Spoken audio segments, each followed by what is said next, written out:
你像你们现在住的，起码是什么3室一厅或者2室一厅，对吧？我们家那会儿7室一走廊，隔音还特别差。我隔壁住了一个老太太，就每天早晨7点，她会准时放佛经。就每次把我吵醒之后，我都特别的难受。我当时就想啊，上海这个生活节奏是快哈，就佛祖来到上海7点就得上班。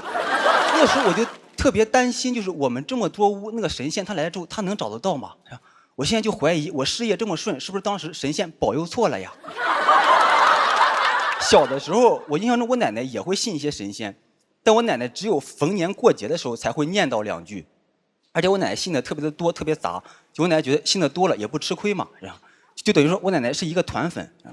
就我奶奶家里供奉的可能中间是观音菩萨，在旁边关公，然后在旁边是财神爷，你知道。就我奶奶那个信仰，你看到之后你都得感慨，这是个什么神仙组合？